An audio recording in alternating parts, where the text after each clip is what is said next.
Buenos días a todos, bienvenidos a la Casa de Todos los Abogados, el Colegio Público de Abogados de la Capital Federal. Hoy tengo el honor de presentar al doctor Claudio Marcelo Kipper, que es doctor en Derecho y Ciencias Sociales de la Universidad de Buenos Aires, profesor titular por concurso de Derechos Reales de la Facultad de Derecho y Ciencias Sociales de la Universidad de Buenos Aires, también en la misma materia en la Universidad Torcuato Di Tella, en la Universidad de Ciencias Empresariales y Sociales y en la Universidad Nacional del Sur Bahía Blanca. Fue secretario de la Corte Suprema de Justicia de la Nación de 1982 a 1993.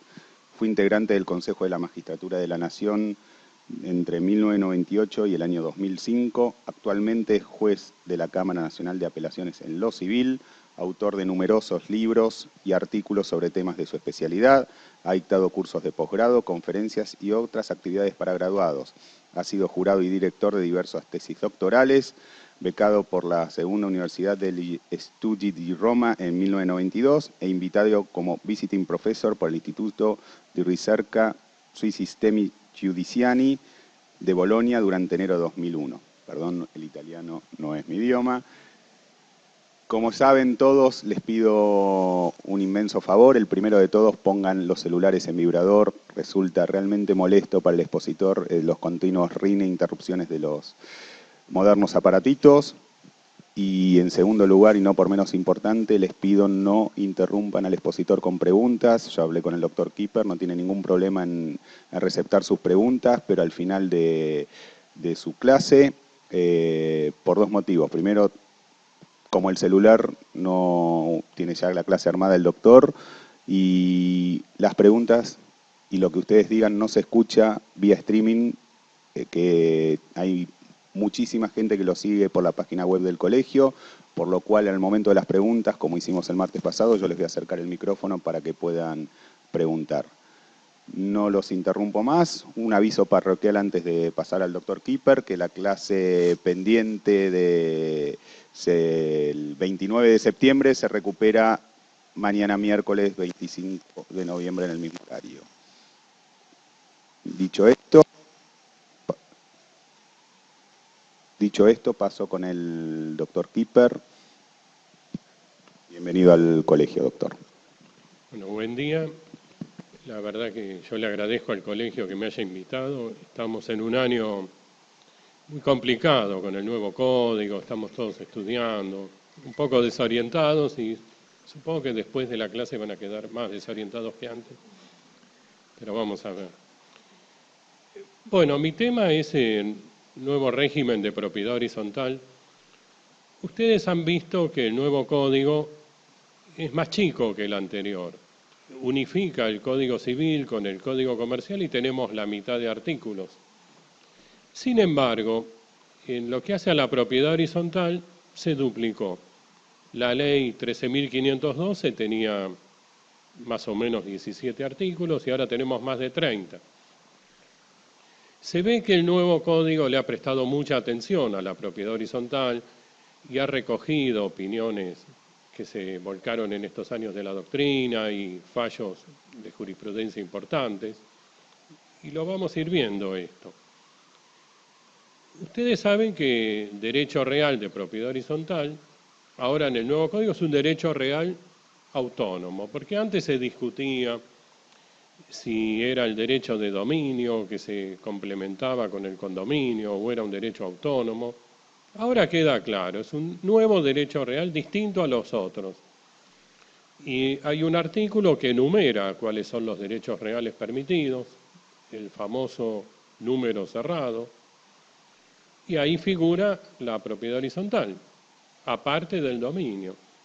El otro día lo comentaba con un escribano, porque ustedes vieron cuando se vende un departamento, siempre en la escritura ponen se transmite el dominio de la unidad. Y en realidad está mal, no es el dominio, se transmite el derecho de propiedad horizontal, no es el dominio, es distinto.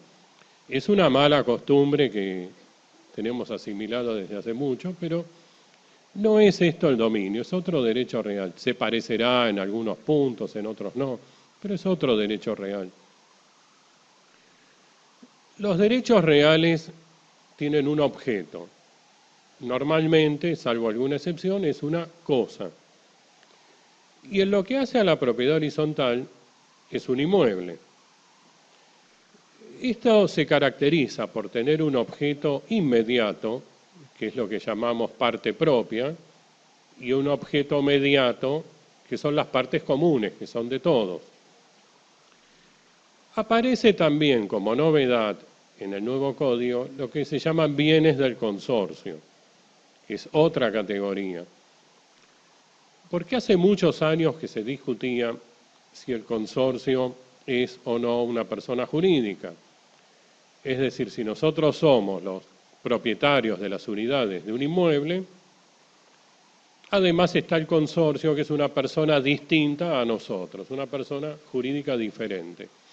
Casi toda la doctrina y casi toda la jurisprudencia admitían la personalidad del consorcio, y el nuevo código lo dice de manera expresa. Es una persona jurídica, y si es una persona, tiene atributos: nombre, domicilio, capacidad, y especialmente tiene un patrimonio. El consorcio, ya lo habían advertido. Igual pueden chatear y yo no me voy a sentir perturbado. El consorcio tiene un patrimonio que no es ni la parte propia, si quieren, el departamento, no es la parte común como la escalera, sino que son bienes distintos. Por ejemplo, lo que el consorcio recauda de expensas todos los meses, la cuenta, los fondos, el fondo de reserva, lo que tiene depositado en un banco, los intereses. Y este código está basado, ustedes saben, en el proyecto del año 98. El proyecto de código del año 98 decía también que el consorcio puede adquirir una unidad. Y el nuevo código suprimió esta frase. Entonces se pueden plantear la duda: ¿puede el consorcio adquirir una unidad dentro del sistema? Por ejemplo, imagínense, se remata un departamento porque alguien no paga las expensas y el consorcio en el remate adquiere la unidad, no un tercero extraño, sino el propio consorcio. El código suprimió esa frase, pero yo creo que es posible. Y si ustedes se fijan, cuando el código regula los conjuntos inmobiliarios, que son una especie de la propiedad horizontal, ahí hay una norma que dice que el consorcio puede adquirir una unidad, que puede tener preferencia para adquirirla. Con lo cual, creo que esta discusión también está zanjada y que esto es posible. No todos piensan igual en este tema, pero yo creo que sí, que se puede. Bueno, en cuanto a la parte propia o privativa, está el centro de gravedad de todo este sistema, que es lo que se llama unidad funcional. Siempre cuando hablamos de esto pensamos en un departamento, pero la verdad es que la unidad funcional puede no ser un departamento. El código es muy amplio cuando habla, dice, u otros espacios susceptibles de aprovechamiento por su naturaleza o destino. Y acá puede tener cabida cualquier figura. Ustedes habrán visto que además de locales, cocheras, por ejemplo, se comercializan cocheras náuticas, es decir, espacios para guardar una barca o algo que se emplea para la navegación. Y esto es totalmente posible también. Mientras se cumplan los requisitos que pide el código, no hay ningún inconveniente. Y dice el código algo que yo dije hace mucho tiempo y lo pensaba, que la unidad funcional, dice, es el volumen limitado por estructuras divisorias. Es decir, que la unidad funcional es el cubo de aire. Supongamos que esta es la unidad.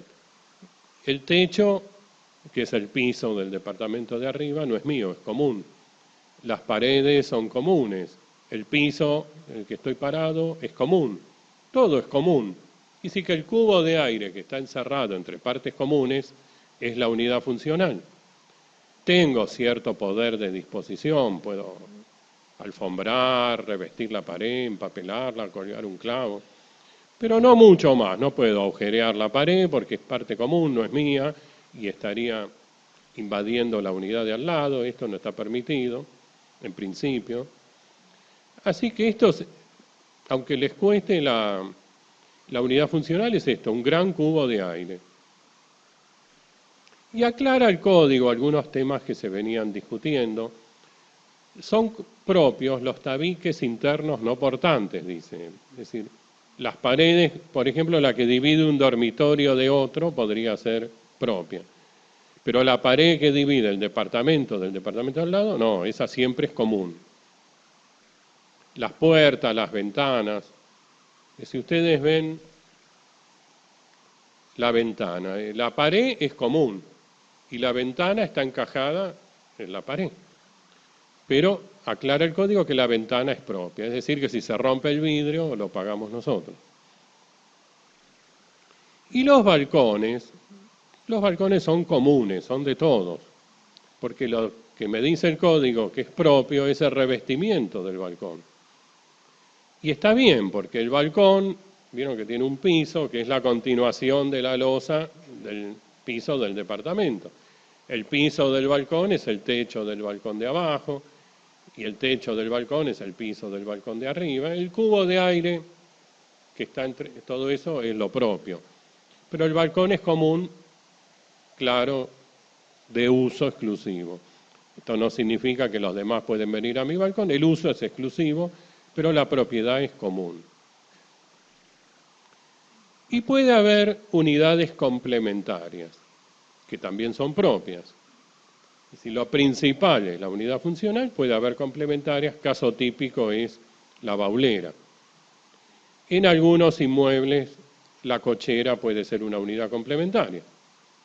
La cochera puede asumir distintas formas, puede ser un espacio común que pertenezca a todos y comparten el uso, y si son muy civilizados hasta pueden organizarse y que el del primero estacione de este lado y el del segundo más allá.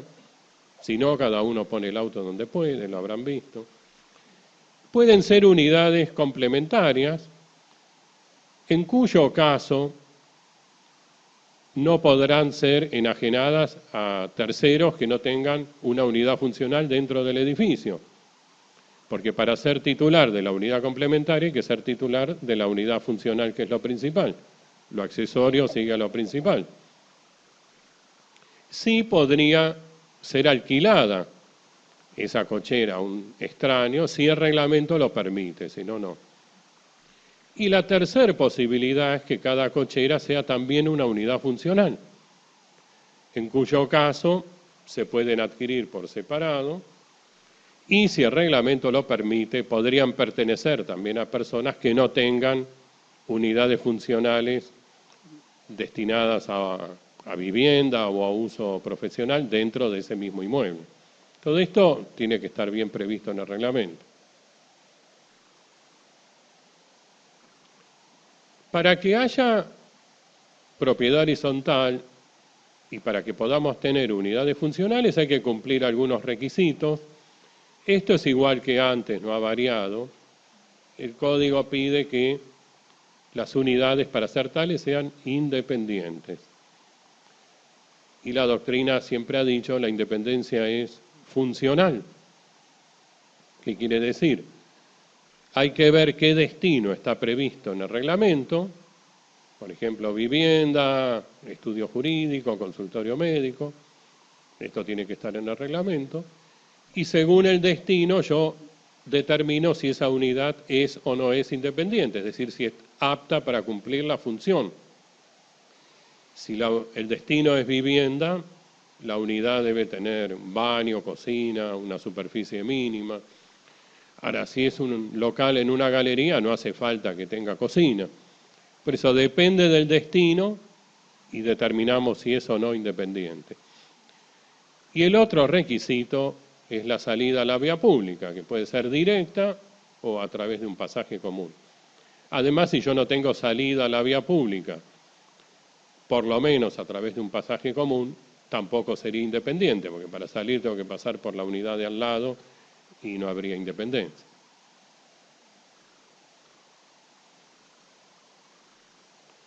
Después tenemos las partes comunes. Las partes comunes es decir que le pertenecen a todos, por un porcentual que estará fijado en el reglamento. Una novedad que trae el código es que dice que las partes comunes pueden pertenecer a todos o a algunas de las unidades funcionales. Esto no estaba antes. Quizás antes también se podía hacer, pero no lo decía la ley. Podría ocurrir a lo mejor que haya una cancha de tenis que le pertenezca a algunas unidades, pero no a todas. O cocheras o garage que pertenezcan a algunos, pero no a todos. Esto dependerá de lo que diga el reglamento. ¿Cuáles son las partes comunes? Y dice el código igual que antes, las que sean indispensables para la seguridad, por ejemplo una caldera, las de uso común, es decir, las que usan todos, las que diga el reglamento, pero también aparece una novedad que ya estaba en leyes extranjeras como la española, que es lo que se llama presunción de comunidad. Y esto quiere decir que en la duda se presume que es común. Es decir, la idea acá es que todo es común, lo privativo es lo que diga expresamente el reglamento. Y esto está bien, ¿y qué sentido práctico puede tener? Vieron que a veces se rompe algo y lo llamamos al administrador y le pedimos que se haga cargo del arreglo y nos dice que no, que nos corresponde a nosotros y no nos ponemos de acuerdo. Bueno, si hay duda, es común. Y si es común, lo tiene que pagar el administrador, lo pagan entre todos. ¿Sí?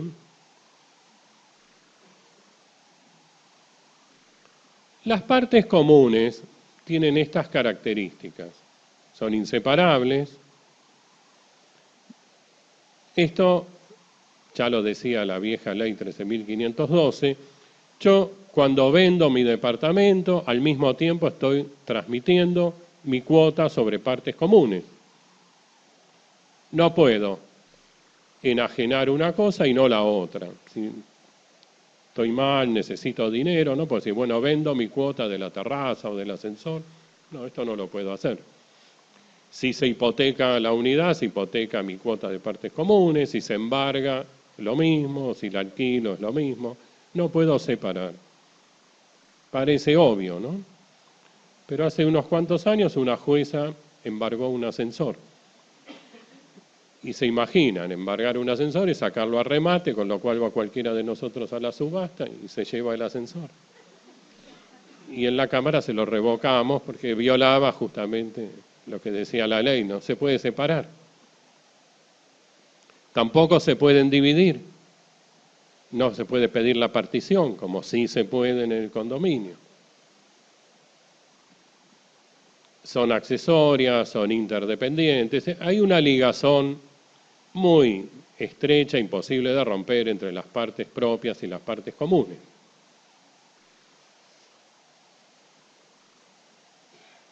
Y el código me dice cuáles son las partes comunes.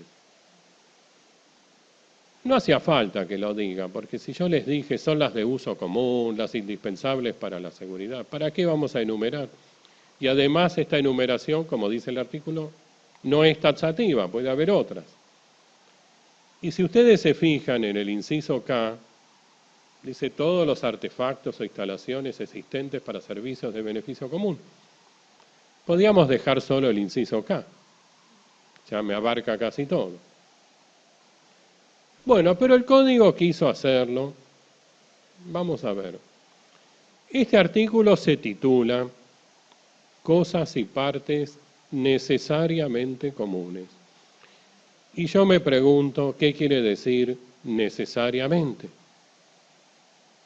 Sobre todo cuando veamos el artículo que sigue.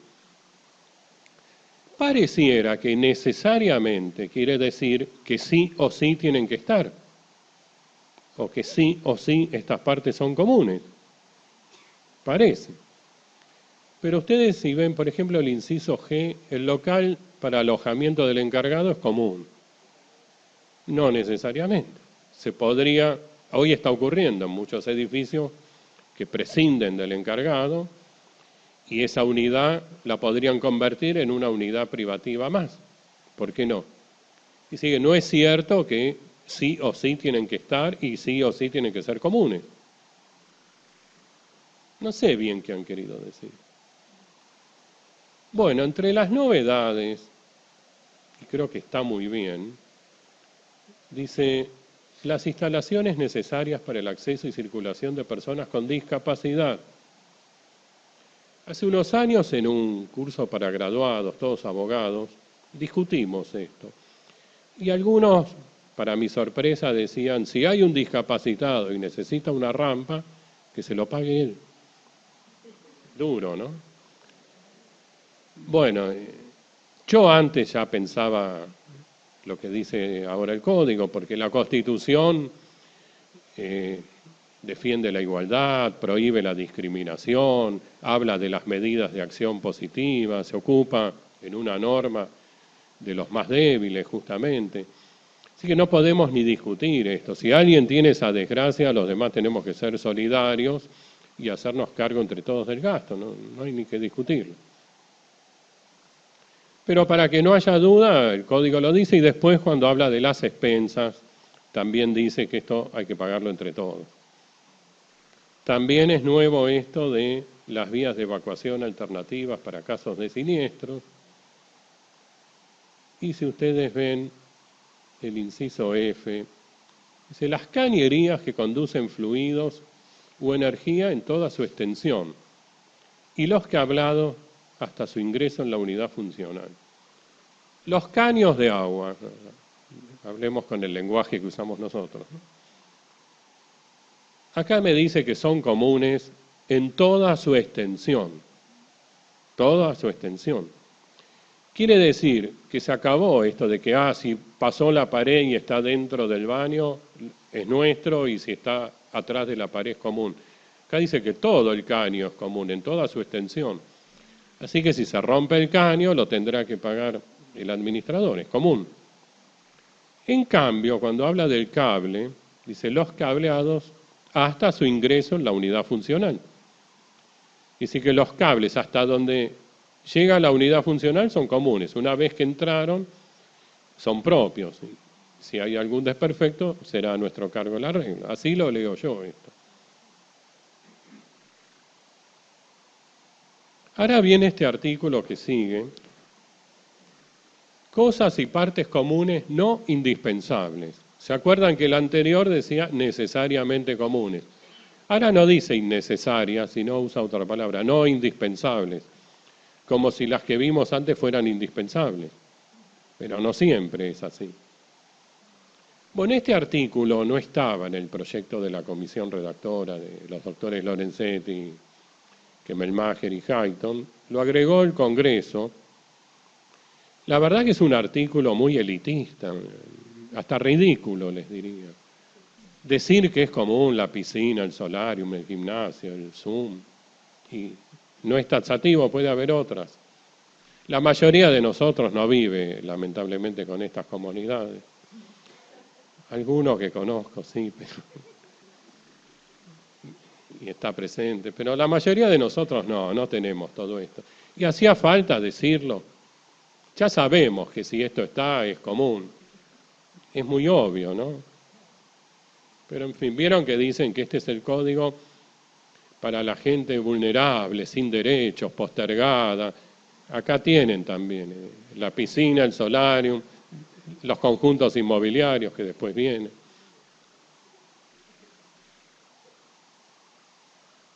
¿Qué podemos hacer? Somos titulares de una unidad, ¿no?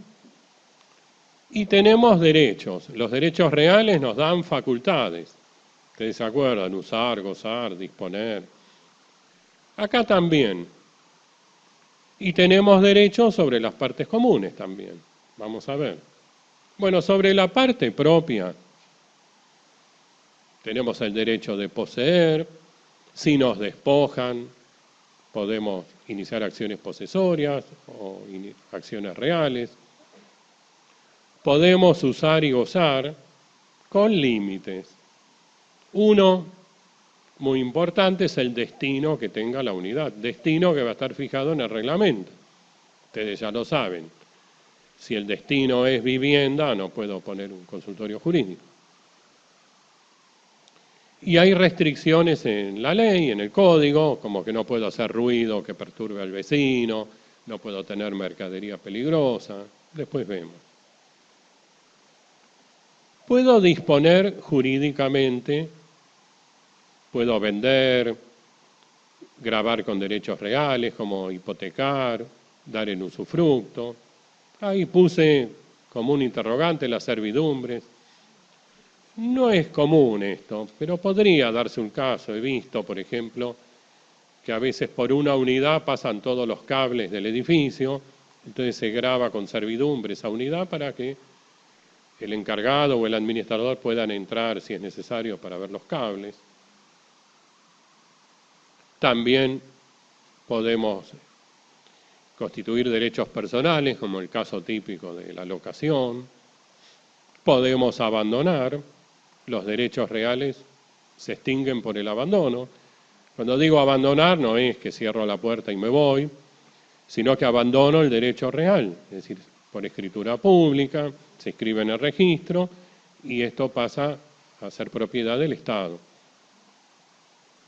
Una novedad me sorprendió un poco, que dice también el código que puedo disponer materialmente, no solo jurídicamente. Lo cual es muy difícil, porque como vimos, todo es común. Mi derecho es sobre el cubo de aire. Si yo quiero hacer algo en la pared, en el techo, en el balcón, tengo que pedirle permiso a los demás. Así que esta posibilidad de disponer materialmente, como dice el código, yo la pongo entre comillas, siempre y cuando tenga la conformidad de todos, después vamos a ver cómo es. Dice el código que tengo también la obligación de reparar mi propia unidad, me tengo que ocupar de eso. Pero la verdad, esto ¿quién me lo va a exigir? Mientras no le cause perjuicio a otros, yo puedo tener desastroso mi unidad y no va a haber ningún inconveniente.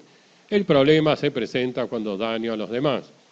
Y hay una norma que dice que puede venir el administrador y entrar para ver si está bien la unidad, si está bien el calefón, y lo tengo que dejar pasar porque si no me pueden iniciar una acción y el juez va a ordenar que entren por la fuerza.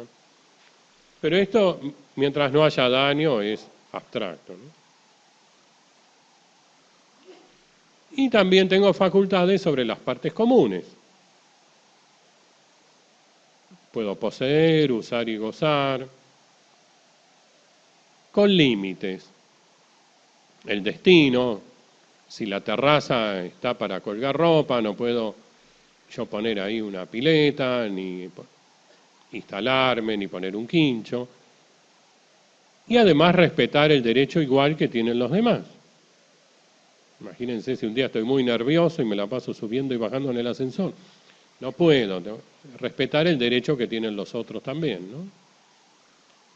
Y como les dije antes, puedo disponer jurídicamente de la parte común siempre y cuando lo haga de la parte propia, porque todo está entrelazado, es accesorio, no puedo separar.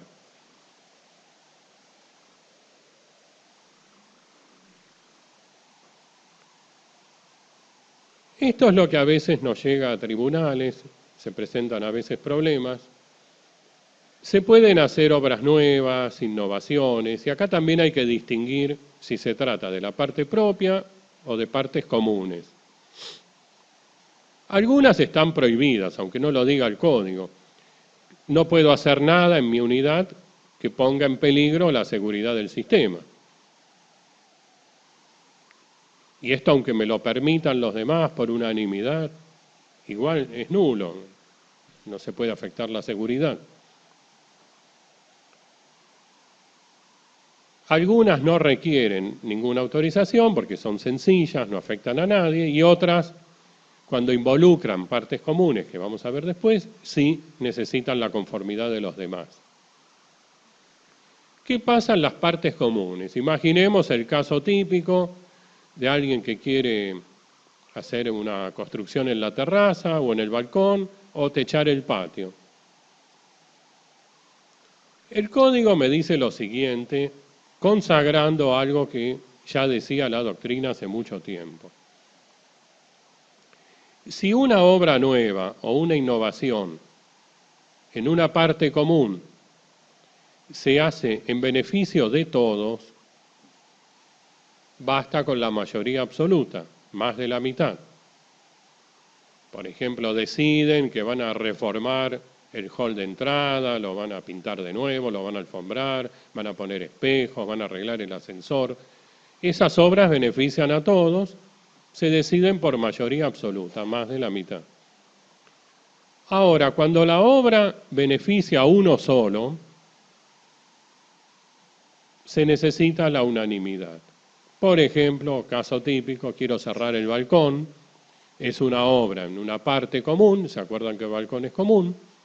Y me beneficia solo a mí. Se necesita la unanimidad. Dice el código, algo que siempre sostuve, estoy muy contento que lo diga, que a lo mejor la obra beneficia a todos, pero altera sustancialmente la concepción originaria del edificio. Y en ese caso, aun cuando beneficia a todos, también se precisa la unanimidad. Imaginemos que está el hall de entrada y al lado el garage.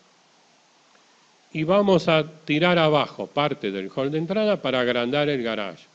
Eso beneficia a todos, pero altera la concepción original del edificio. Hay que cambiar los planos, hay que hacer modificaciones importantes, hay que tener permiso de obra. Bueno, entonces igual se precisa la unanimidad, aun cuando se beneficia a todos. Como juez me ha tocado ver estos casos, alguien que cierra el balcón, techó el patio, techó un pedacito, y como les acabo de decir, se precisa la unanimidad. Y ustedes saben que eso es imposible, conseguir que vayan todos a la asamblea, que todos me voten a favor, el vecino de enfrente me tiene antipatía, el otro no va nunca. Un milagro. Mucha gente que hace, y lo hace directamente, sin pedirle permiso a nadie, techa el patio, cierra el balcón, y después lo demandan y nosotros tenemos que resolver. Yo hace muchos años, la verdad que era muy duro, porque entendía que si la ley dice que hay que hacer todo esto y alguien no lo hizo y después me presenta el hecho consumado, estaría premiando al que violó la ley. Otros jueces eran más blandos y decían, bueno, ya la obra la hizo, ya gastó la plata, ahora tirar esto abajo. Habría abuso del derecho de parte del consorcio que quiere tirar la obra abajo. Y ahí están las dos posturas. Con los años les confieso que me ablandé, estoy más bueno. Sé lo difícil que es conseguir la unanimidad en la asamblea y me fijo, si es un techito que no molesta a nadie, a lo mejor a alguno le da envidia. Ahora, si es una obra de más envergadura, puedo ser más estricto. Imaginemos que hay un patio y alguien lo techa totalmente el patio, y eso ya es más grave, porque el patio es el aire y luz del edificio, y el que está en el segundo piso ahora encuentra que ese techo nuevo es como un patio para él, donde vieron que somos muy civilizados y está lleno de basura. A la gente le sigue gustando tirar la basura por la ventana, no sé por qué. Entonces, hay que ver cada caso. Ya hoy no me inclino ni por una postura ni por la otra. Veo la gravedad o no de la situación y resuelvo. Pero es un tema complicado y también sabemos que hay que convivir en un edificio, no es fácil. Una novedad que trae el código es que antes de hacer una de estas obras hay que llevar un informe técnico previo. Antes la ley no decía nada. También dice que si alguien se beneficia con la obra, él se hace cargo del costo, está muy bien. Si le damos permiso a alguien para que cierre el balcón, que pague él. Y a veces el costo es muy grande, porque he visto algún caso que en la terraza, el que tiene vive en el último piso y solo tiene él acceso a la terraza, le permiten hacer un jardín de invierno, un jacuzzi, cerrar. Bueno, pero se modifican los porcentuales, porque en el reglamento dice cuál es la superficie cubierta, la descubierta, y esto se va a modificar. Va a haber más superficie cubierta para uno, cambia el porcentual, hay que cambiar el reglamento, a veces hay que cambiar títulos. Esto es caro y bueno, se tendrá que hacer cargo aquel que se beneficia con la obra, es lo justo. Supongamos que la mayoría decide hacer una obra o una innovación y yo no estoy de acuerdo, pero perdí la votación. Me queda la chance de una acción judicial. Si la obra es de costo excesivo o contraria a la ley, van a poner una puerta en el ascensor que está prohibida o un compactador de basura no permitido, o van a pagar por algo una fortuna. Bueno, todavía me queda la posibilidad de demandar. Esto ya lo decía la ley anterior y se mantiene, no es nuevo. Sí, la novedad es que también puede demandar a aquel que pidió permiso y se lo denegaron. Eso lo dice ahora el código, no estaba en la ley anterior. Es decir, que ahora el que pide permiso para cerrar el balcón y no se lo dan, puede ir a la justicia y tenemos que resolver nosotros qué hacer. Contento no me pone, pero veremos. A veces hay que hacer reparaciones urgentes, ¿no? Cae agua en el baño, está goteando, lo llamo al administrador, el administrador no me atiende. ¿Vieron cómo es que cuando llamamos al administrador, si usted quiere pagar, marque 1? Si para otra cosa, marque 2, marque 3, marque 4, y nunca nos van a atender, dificilísimo. Bueno, el código se refiere a la ausencia del administrador. Y ausencia es cuando no está ausente porque se fue de viaje, pero también cuando no nos presta atención, no nos atiende, no soluciona lo que le estamos pidiendo.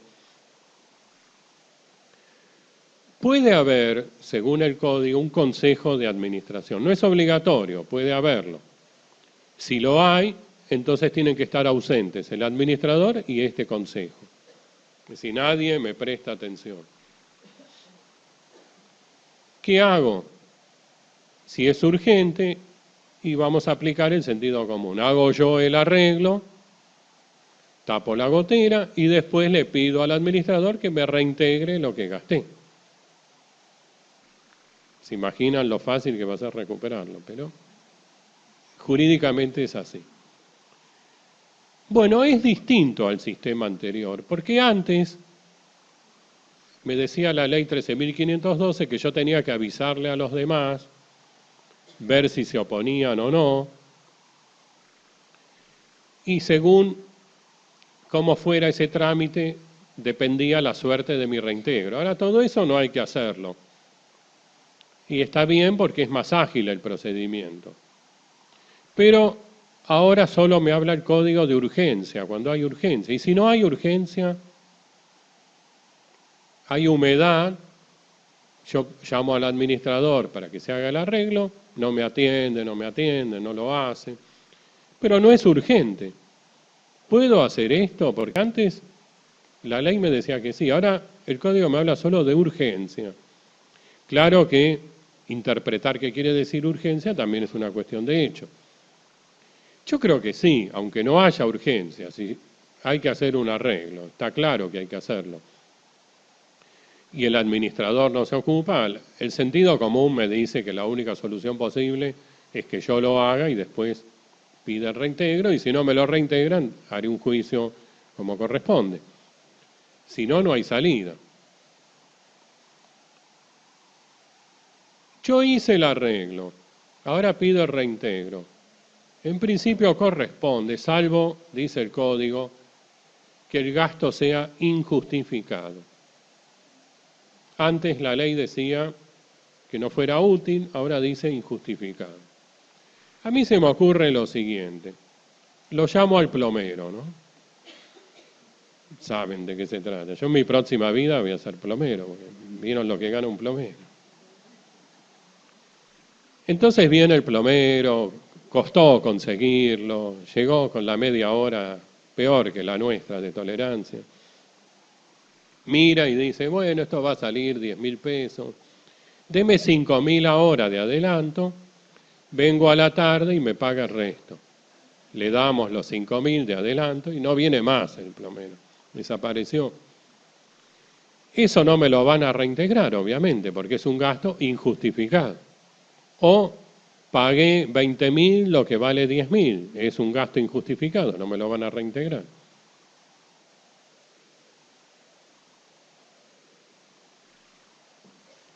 Así como tenemos derechos, tenemos obligaciones. Bueno, no hay mucha novedad acá. Algunas sí. Por ejemplo, dice que hay que pagar las expensas ordinarias y extraordinarias. La novedad es que se menciona las expensas extraordinarias. Toda la vida hablamos de expensas extraordinarias, no estaban en la ley, ahora sí el código las menciona. También se menciona el fondo de reserva, que siempre existió, ahora está previsto en la ley, ustedes saben, es esa reserva de gastos que se hace para situaciones imprevistas. Y dice que tenemos que permitir el acceso a la unidad para realizar reparaciones de cosas y partes comunes y de bienes del consorcio, como asimismo para verificar el funcionamiento de cocinas, calefones, estufas y otras cosas riesgosas, o para controlar los trabajos de su instalación. Si no permitimos el ingreso, en el Código Procesal 623, sí, no me acuerdo, bueno, ahí hay una acción para esto. Así que nos pueden demandar y se puede entrar por la fuerza, con el auxilio de la fuerza pública, lo cual no es nada simpático. Y tenemos las prohibiciones igual que antes. No podemos destinar la unidad a usos contrarios a la moral, cada uno interpretará esto, o a fines distintos a los previstos en el reglamento. No puedo poner un consultorio si el destino es vivienda, ustedes lo saben. No puedo perturbar la tranquilidad de los demás. Acá se pone la pauta de la normal tolerancia, que esto ya estaba en el viejo artículo 2618 del Código Civil, en las restricciones al dominio, ahora se lo traslada a la propiedad horizontal. ¿Qué es la normal tolerancia? Nadie sabe, pero yo les diría, la pauta tiene que ser objetiva, no subjetiva. Es decir, lo que es incómodo para el común de la gente. Porque he visto un caso, un señor demanda a los vecinos del piso de arriba, porque decía que los chicos a la mañana cuando iban al colegio hacían mucho ruido. Parece que corrían y a él lo perturbaba. Gana el juicio en primera instancia, gana el juicio en Cámara y el caso llega a la Corte Suprema. Y la Corte lo revoca, con razón, porque dice la Corte esto, la pauta es objetiva y se demostró en el expediente que este señor era un maniático, no podía soportar los ruidos, tenía doble aislación, doble alfombra, doble revestimiento, pero no es para eso. Es decir, todos tenemos que soportar algo, tenemos que convivir, más en propiedad horizontal, estamos todos más cerca. Es para casos especiales, si alguien toca la batería a las 3 de la mañana o pone música que supera los decibeles que debe tolerar el oído humano, pero no para estos casos, ¿no?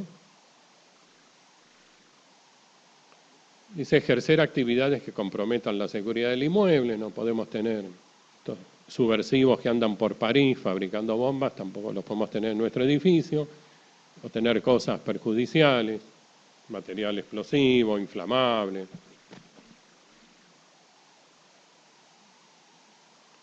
Tenemos que pagar expensas, que les pongo la letra más chiquita para perturbarlos también.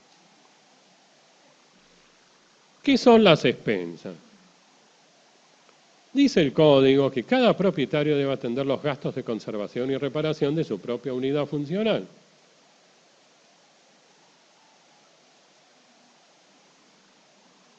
debe pagar las expensas comunes ordinarias de administración, ven que dice ordinarias porque también están las extraordinarias, y reparación o sustitución de las cosas y partes comunes o bienes del consorcio, necesarias para mantener en buen estado las condiciones de seguridad, comodidad y decoro del inmueble.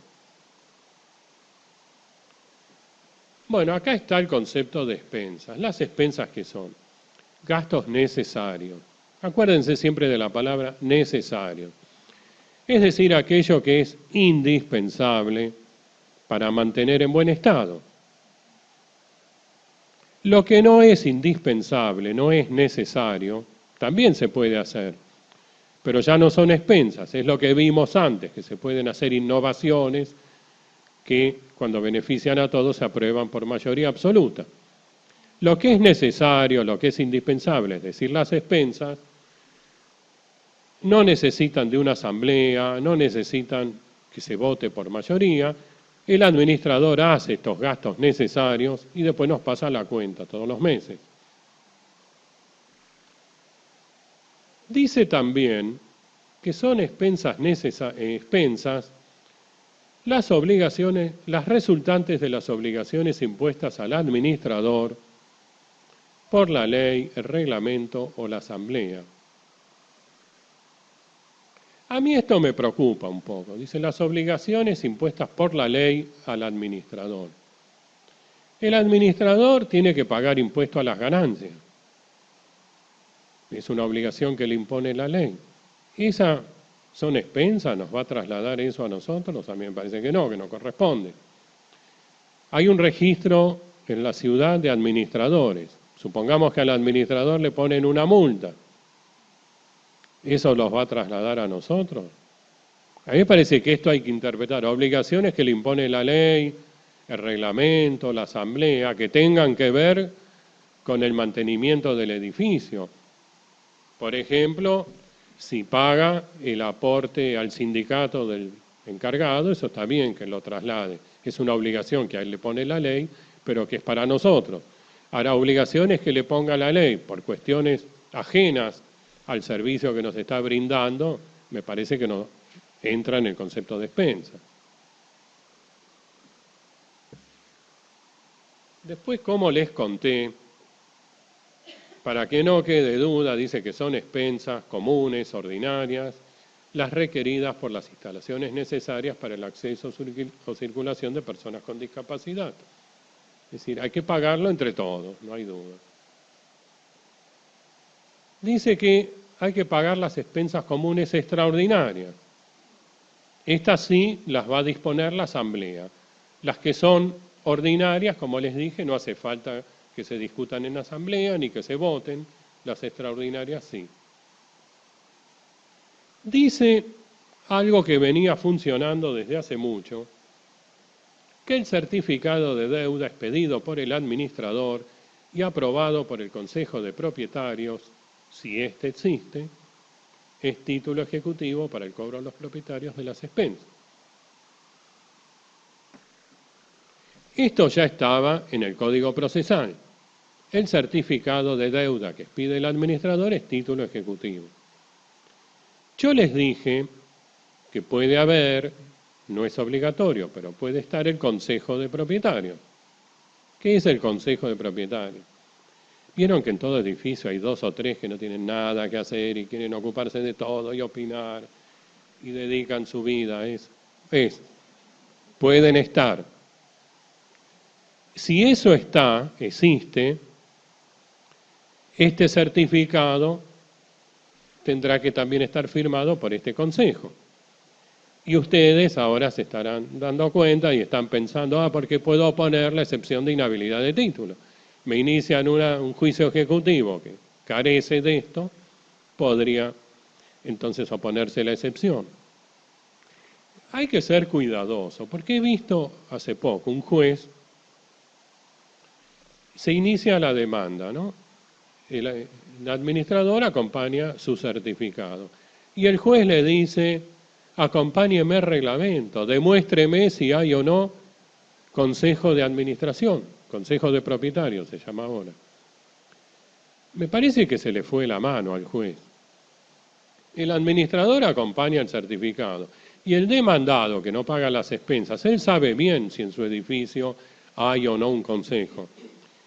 Si él ve que le falta algo a ese certificado, a ese título, él tendrá que probarlo, o pondrá la excepción y cargará con la prueba como corresponde. Pero ya que el juez de oficio le complique esto, en la Cámara esto lo dejamos sin efecto. Pero veo que se vienen nuevas variantes de estas excepciones y hay que tener un poco de cuidado. Yo digo, no complicarle la vida a nadie. Es título ejecutivo y además el crédito por expensas, como surge del artículo 2582, ustedes saben, tiene privilegio. ¿Qué pasa en los conjuntos inmobiliarios? Por ejemplo, un club de campo, un barrio cerrado. Lo que dice el código es que estos clubes de campo, barrios cerrados, son una especie de propiedad horizontal. Se tienen que someter a las reglas de la propiedad horizontal. Después, si hay tiempo, vemos. Entonces, es fácil. También, acá el certificado es título ejecutivo y tiene privilegio. Pero no es tan claro el código en el caso de los cementerios y del tiempo compartido, donde también hay que pagar expensas.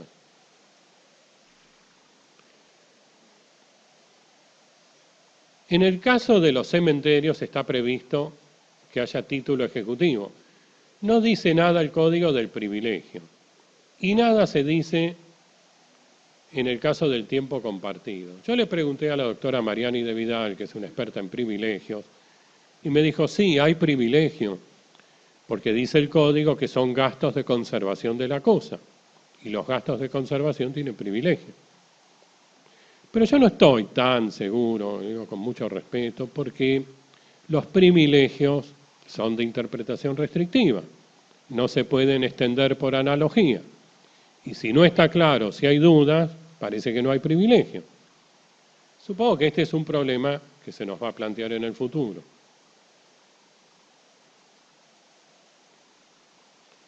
¿Quiénes están obligados a pagar expensas? Acá tenemos novedades también.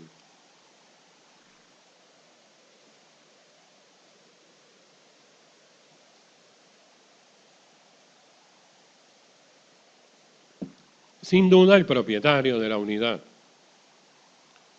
Ahora dice el código que sin que esto implique su liberación, los que sean poseedores por cualquier título. Sin duda acá, ¿quién entra? El usufructuario, es un poseedor. Y está muy bien esto, la verdad que es un gran acierto. ¿Qué pasaba? He visto algunos casos. Pensemos mal, supongamos que yo soy propietario de una unidad y tengo un hijo muy joven. Le doy el usufructo a mi hijo de la unidad. Y mi hijo no pagaba las expensas.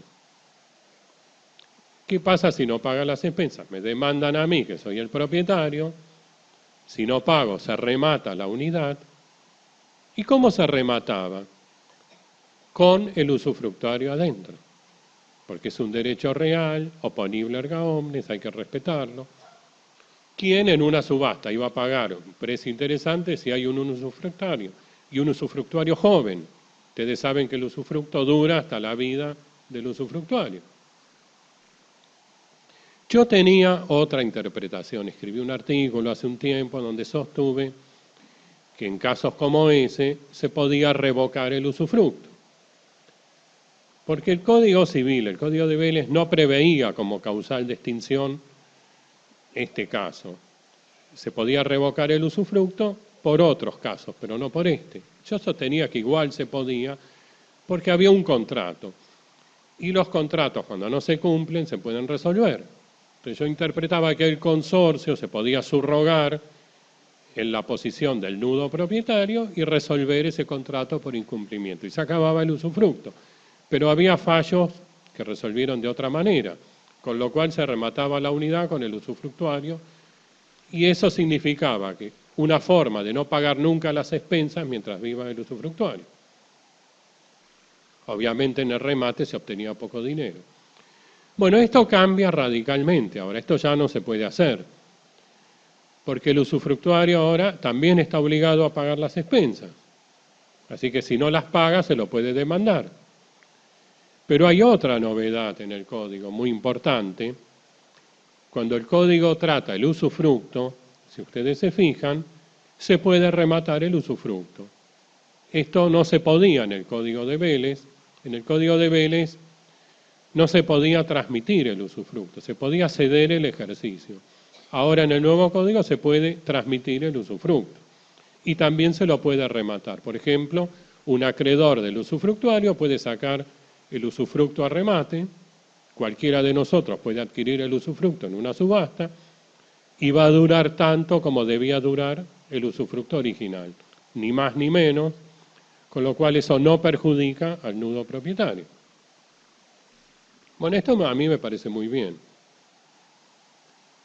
Poseedores por cualquier título, el usufructuario, el usuario, el habitador. Y acá entra también, a mi entender, el poseedor con boleto de compraventa. Caso que se presenta en la práctica. Por ejemplo, se transmite una unidad, pero todavía no se firmó la escritura. Tenemos un poseedor con boleto de compraventa. Poseedor es decir que ya está ocupando la unidad, está poseyendo. Bueno, está obligado a pagar las expensas. Y si no lo hace, entiendo yo que también se lo podrá demandar. Claro, no le vamos a poder embargar el departamento porque todavía no es de él. Pero también se puede embargar el departamento porque el propietario no se libera. Ven que dicen sin perjuicio de que esto no implica su liberación. Así que podemos demandar a dos. Ahora, el proyecto original que fue al Congreso, el proyecto de la Comisión decía poseedores con derecho real o personal, que esto abarcaba, por ejemplo, al usufructuario o también al poseedor con boleto de compraventa que tiene un derecho personal, todavía no tiene un derecho real. Pero lo cambiaron y pusieron poseedores por cualquier título. Y me genera alguna duda, ¿qué querrá decir cualquier título? Sin duda los casos que les mencioné. Pero, ¿quisieron decir algo más? ¿Quién lo sabe, no? Pensemos, viene alguien y por la fuerza me despoja de mi departamento. Un intruso, se mete en el departamento. Es un poseedor. ¿Ese también está obligado a pagar las expensas? ¿El consorcio puede tener trato con él? ¿Es un poseedor por cualquier título, como dice el código? Me cuesta a mí, en una situación tan irregular, porque en definitiva es ilegal que alguien nos despoje, que sea un caso de obligación de pagar expensas. Pero también este poseedor puede estar muy interesado en pagarlas, porque ustedes saben que a los 20 años puede adquirir por usucapión. Y pagar expensas es una buena prueba para adquirir la propiedad. Así que me queda la duda. Yo creo que no, que el consorcio no puede darle el mismo trato a un poseedor legítimo que a un intruso. Pero les cuento esto para que vean lo que pasó. Acá tenemos problemas también. Dice, los propietarios no pueden liberarse del pago de ninguna expensa o contribución a su cargo. Acuérdense de esta frase, dice, aún con respecto a las devengadas antes de su adquisición, por renuncia al uso y goce de los bienes o servicios comunes, por enajenación voluntaria o forzosa, ni por abandono de su unidad funcional. Vamos a ir por partes. Es un artículo que tiene alguna complicación. Soy propietario de la unidad, debo expensas, abandono. Les dije antes, abandono el derecho real, dejo de ser propietario y pasa a ser propiedad del Estado. No me libero. Si debo expensas, las sigo debiendo y me pueden demandar. renuncio al uso y goce, como dice ahí. Me baño con agua fría, subo por la escalera para no gastar el ascensor. No me libero, igual tengo que pagar las expensas. Como diga el reglamento, en la proporción que me fija. Transmito la unidad, se la vendo a otro. Si debo expensas, no me libero de las que debía hasta el día de la venta. Se remata la unidad. Dice enajenación voluntaria o forzosa.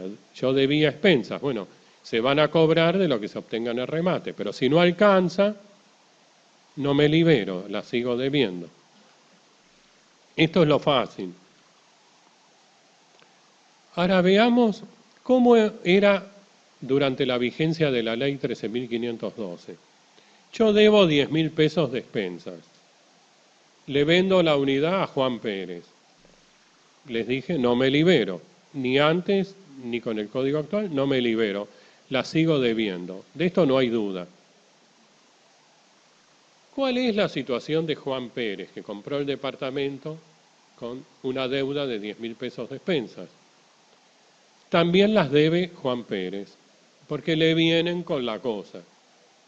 Es una especie de obligación propter rem, no exactamente, pero algo así.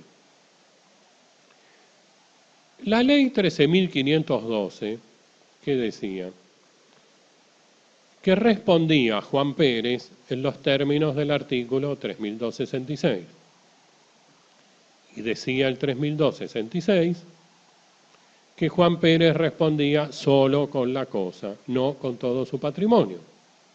Es decir, que a Juan Pérez, por la deuda que le vino con el departamento, el consorcio le podía embargar el departamento. Ahora, si él tenía otros departamentos, barcos, autos, todo eso no se lo podía embargar, porque respondía por la deuda que le vino, que no era de él, solo con esa cosa, nada más.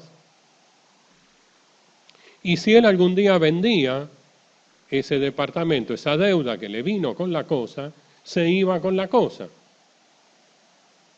¿Sí? ¿Está claro esto?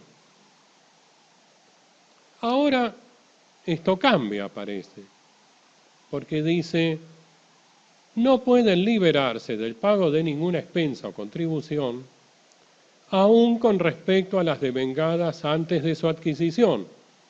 Es decir, que Juan Pérez no podría liberarse de lo devengado antes de su adquisición, ni siquiera transmitiendo la unidad.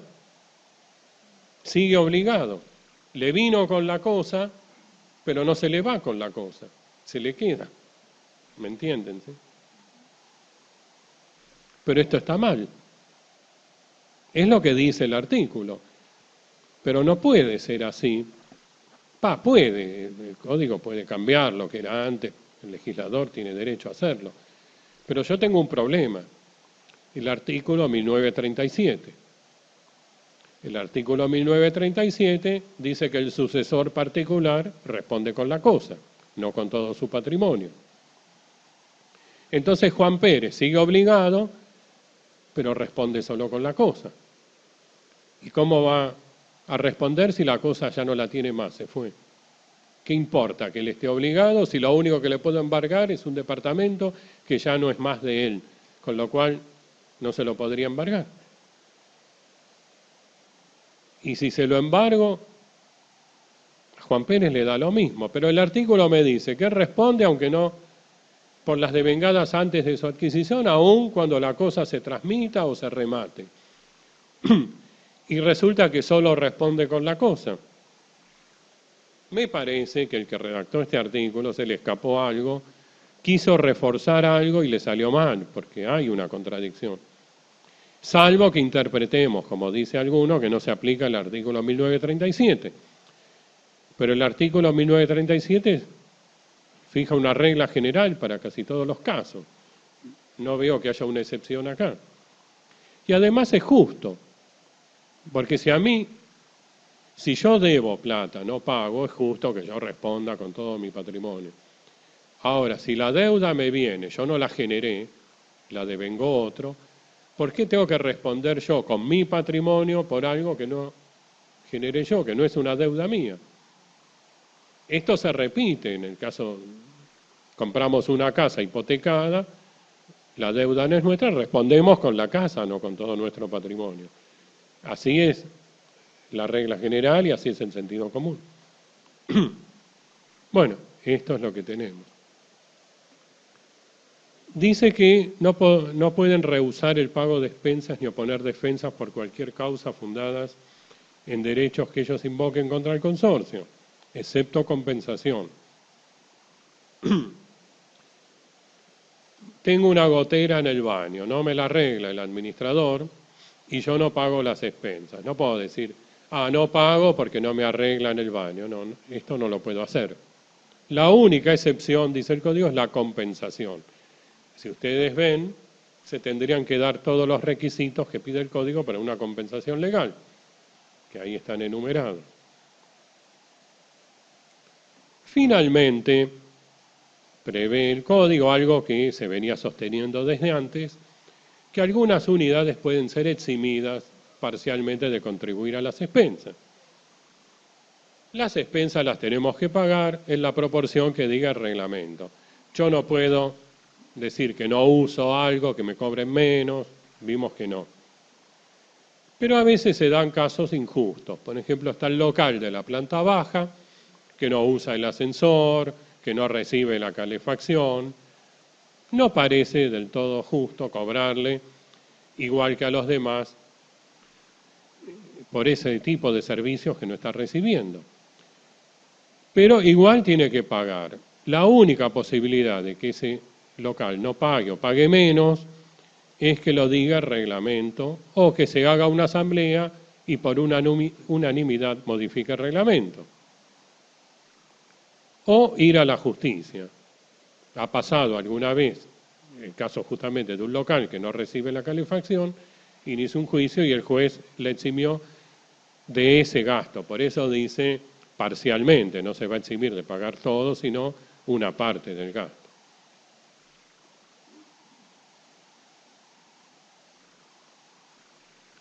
Bueno, tenemos las asambleas, ¿no? Acá también tenemos muchas novedades. La asamblea es un órgano. El consorcio, ¿se acuerdan que les dije? Es una persona jurídica y las personas jurídicas tienen órganos. Tenemos el administrador, muy querido por nosotros, la asamblea y puede o no existir el consejo de propietarios. La asamblea es como, para mí, soberana, es el órgano deliberativo. Somos nosotros que nos reunimos para deliberar. Nos vemos la cara, nos escuchamos, discutimos.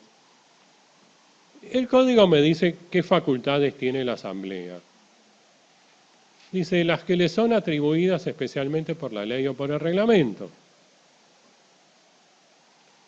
Las cuestiones atribuidas al administrador o al consejo de propietarios, cuando le son sometidas por cualquiera de estos o por quien representa el 5% de las partes proporcionales e indivisas con relación al conjunto.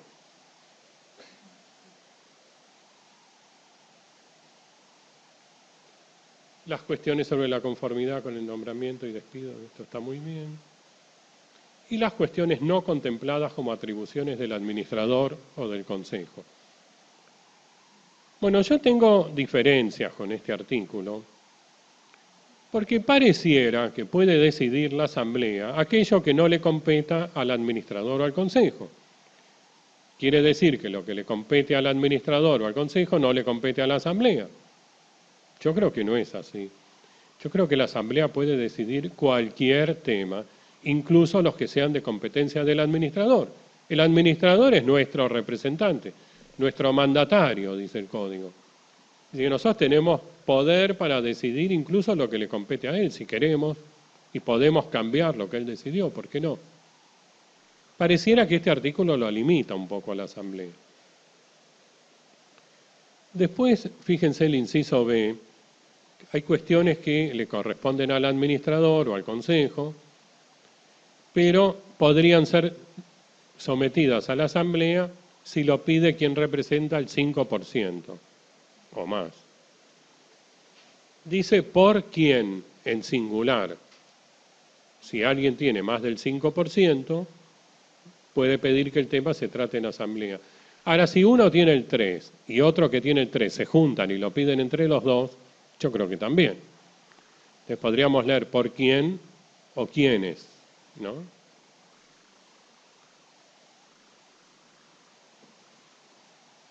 Para que una asamblea sea válida, se tienen que dar varios requisitos.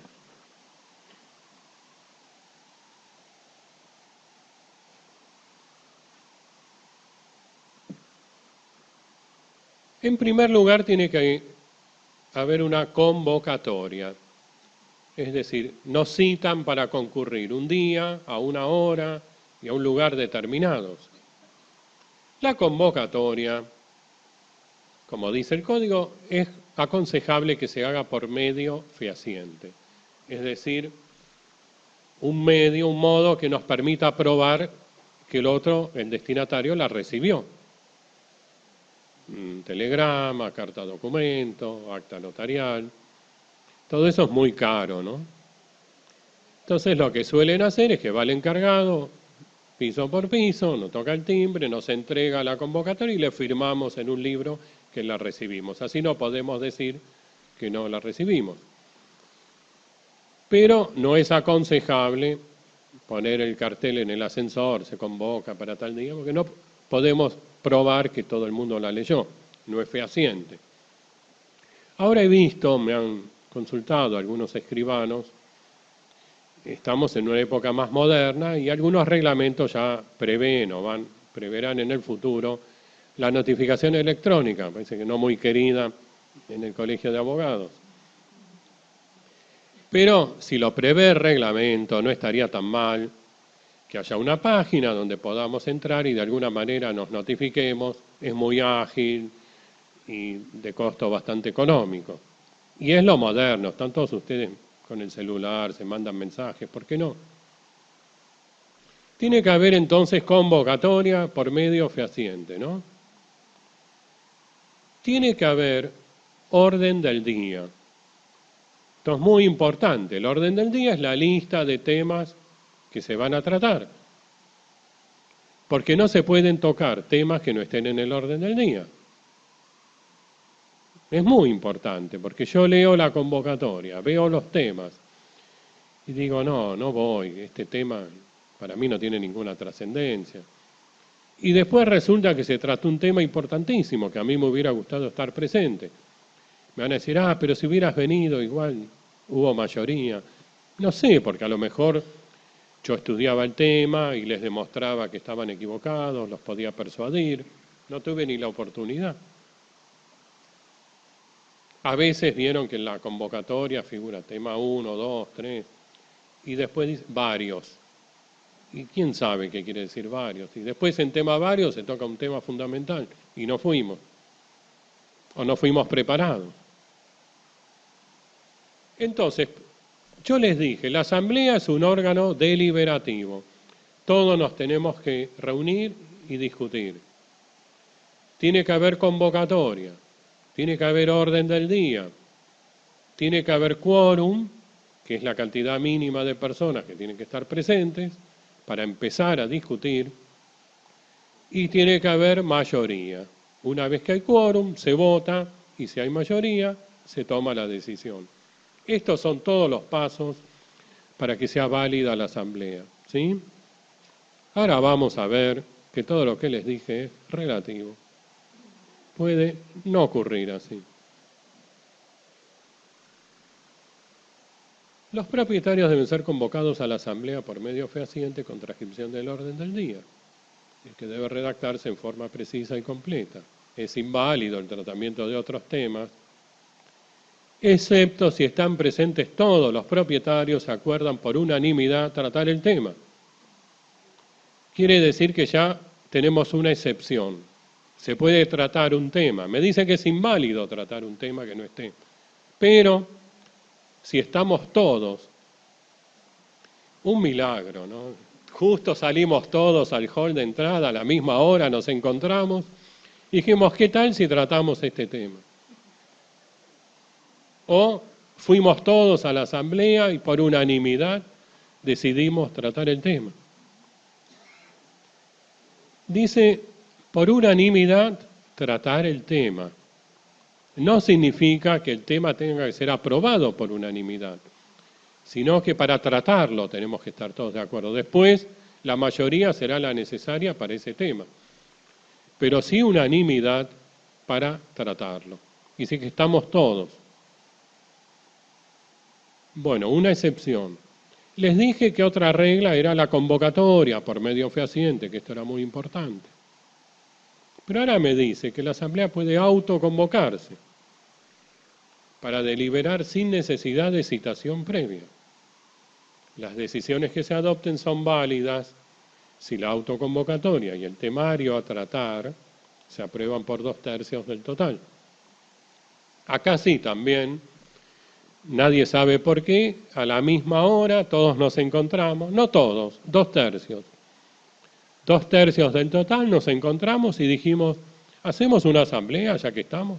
Bueno, ¿qué tema tratamos? Esto. 2/3 del total para tratar el tema, no para decidirlo. ¿Por qué antes pide unanimidad y ahora pide 2/3? Ustedes saben, yo tampoco. El proyecto original decía unanimidad en los dos casos y en el Congreso lo cambiaron a 2/3. No veo por qué la diferencia. Incluso podría ser más importante el segundo párrafo que el primero, porque no hay ni convocatoria acá, nos encontramos todos como una especie de revolución popular. Después me dice que son igualmente válidas las decisiones tomadas por voluntad unánime del total, aunque no lo hagan en asamblea. Yo les dije hace un ratito, es un órgano deliberativo, nos tenemos que reunir, discutir, charlar. Ahora, ¿cómo es esto? Yo tomo una decisión, se me ocurre una decisión, lo que a mí me gustaría, y lo escribo en un papel. Voy piso por piso, me tomo el trabajo, a cada uno le doy charla y lo convenzo de que me firme eso que yo escribí. Si consigo la voluntad unánime, es decir, todos, se aprueba la decisión. Y no hubo reunión, no hubo deliberación. Así que tenemos una excepción también a eso.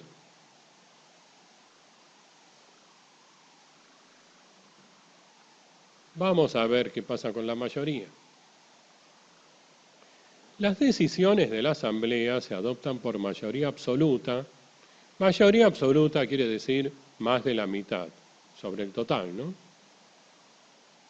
Nunca digan la mitad más uno que está mal, y suena feo, ¿no? Ahora, la exigencia es doble. Acá hay una novedad. Es por unidad y por valor. Supongamos que tenemos un edificio de 60 unidades. ¿Cuándo hay mayoría absoluta? Cuando por lo menos voten 31 unidades en un sentido, más de la mitad, pero que esas 31 superen más del 50%. Hacemos el doble cómputo, si no, no. A mí me parece bien esto. He visto un caso, había un edificio donde había muchos departamentos chiquitos, con un porcentaje chiquito. Y en los dos últimos pisos era un dúplex de 300 metros cuadrados, con un porcentaje amplio. Entonces, ¿qué pasaba? Se juntaban todos los chiquitos y tomaban decisiones, total a ellos les salía poco. Por ejemplo, contratar seguridad. Ellos pagaban un porcentaje pequeño, pero el que tenía el dúplex de 300 metros tenía que pagar 10.000 pesos por mes. Le salía carísimo. Entonces me parece que esto es más equilibrado. El doble cómputo resguarda los intereses de unos y de otros. Es una novedad, vamos a ver cómo funciona. Ahora dice, la mayoría de los presentes puede proponer decisiones, las que deben comunicarse por medio fehaciente a los propietarios ausentes y se tienen por aprobadas a los 15 días de notificados, excepto que estos se opongan antes por igual medio con mayoría suficiente. ¿Para qué es esto? Ustedes habrán ido a alguna asamblea, que es una experiencia emocionante. si toman antes algo para los nervios. Sí, qué agresividad que hay, la gente se grita. Siempre son los mismos, ¿no? Gente que quiere mandar y bueno, algunos quieren mandar ahí. Ahora, ¿qué pasa? Yo una vez fui a una asamblea, ¿no? Ese día se ve que no me sentía bien. Un edificio, había comprado un departamento chiquito en un edificio de muchas unidades, 60 unidades, y éramos 4. No sé si porque jugaba River o porque no ha habido nadie. Vieron que la gente no va, a nadie le importa, es muy aburrido. Entonces yo la miro a la administradora y le digo, somos 4, no hay quórum, no podemos ni empezar. No, me dice, acá pasada media hora lo hacemos con los que estamos. Digo, no, pero eso está mal, va en contra de la ley. No, acá es así, me dice. Digo, mire, yo algo estudié un poquito. No, acá es así. Y a la media hora se hizo así, con los 4 que estábamos. Y decidimos por los 60. Todo era nulo, pero estaba bien. Porque la gente no va, si no, no se puede tomar la decisión. No hay asamblea posible. Si ustedes fueron, vieron que salvo el día que están todos furiosos, que se quieren matar porque hay algo gravísimo, la gente no va. Y acá tenemos la solución. Si no hay quórum, no hay mayoría, podemos resolverlo así. Dice la mayoría de los presentes, ni siquiera mayoría del total, no hay mayoría acá, no importa. No pide quórum tampoco. La mayoría de los presentes toma una decisión. Por ejemplo, los 4 que fuimos ese día tomamos una decisión. Y se la comunicamos a los demás. Si en 15 días no se oponen, se tiene por aprobada. Dice por una mayoría suficiente. Yo les traje un ejemplo. Hay 60 unidades. Van 18 a la asamblea. No hay ni quórum ni mayoría, pero 14 toman una decisión y se la comunican a los demás. Acuérdense que si había 18, 14 votaron a favor y 4 en contra. Fue 14-4. 10 se oponen ahora. Ya estamos empatados. 10 que se oponen, más los 4 que se habían opuesto, estamos 14-14. Pero hay 32 personas que no se oponen ni dicen nada, guardan silencio. Yo interpreto que se aprueba, porque esos 32 que no dicen nada están avalando lo que decidieron los 14, es decir, no se han opuesto, porque dice el artículo, excepto que estos se opongan, tiene que ocurrir algo positivo, que se opongan, por medio fehaciente. Si no ocurre eso, y bueno, vale lo que decidió esa pequeña minoría. Así que mayoría suficiente, yo interpreto, que se tiene que oponer mucha más gente que la que estaría en condiciones de avalar esta decisión. Yo lo veo bien esto, porque en mi experiencia la mayoría de las asambleas que se hacían eran nulas, pero nadie se oponía después y quedaban así y así funcionaba el edificio.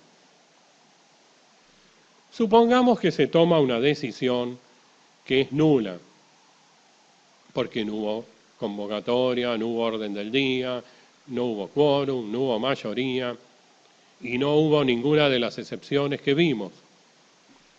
Se puede demandar, se puede pedir la nulidad de la asamblea. Desde hace años discutíamos cuál es el plazo. Algunos decían 20 años, que era el plazo de usucapión. Yo interpretaba que eran 10, que era el plazo general de prescripción, porque se había violado el reglamento es un contrato, entonces el plazo para demandar eran 10 años. Otros decían que era 1 año, que era el plazo de prescripción de las acciones posesorias y de los interdictos. Se acabó la discusión, ahora dice el código que el plazo caduca a los 30 días. No es un plazo de prescripción, sino de caducidad, 30 días. Fíjense, dice, desde la fecha de la asamblea. Hoy se hace la asamblea. Y yo me entero, me notifican dentro de una semana. Pero ya me está corriendo el plazo desde la asamblea. Eso está mal.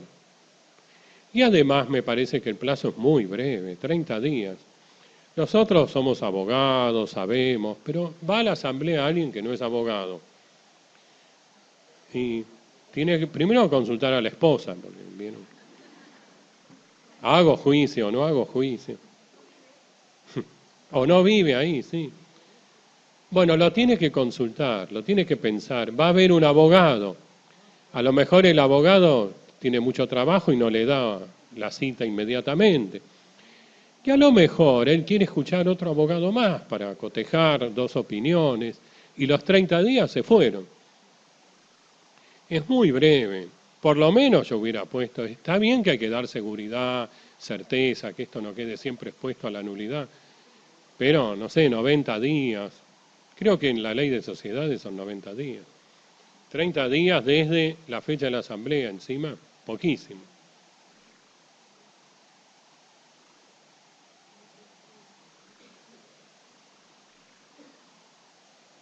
Se puede, igual que antes, pedir una asamblea judicial, ¿no? En la ley 13.512 se podía pedir la asamblea cuando no había mayoría. Si no se alcanzaba la mayoría, quedaba expedita la asamblea judicial. Ahora, esto cambia también. Ya no tiene sentido porque vimos que siempre va a haber mayoría, porque van poquitos, deciden, le comunican a los demás. Este supuesto o este problema ya no se va a presentar. Ahora se puede obtener una asamblea judicial, se la puede pedir, dice el código, si la piden más del 10% de los consorcistas. No aclara cómo se computa ese 10%, porque cuando habla de porcentaje parece referirse a valor.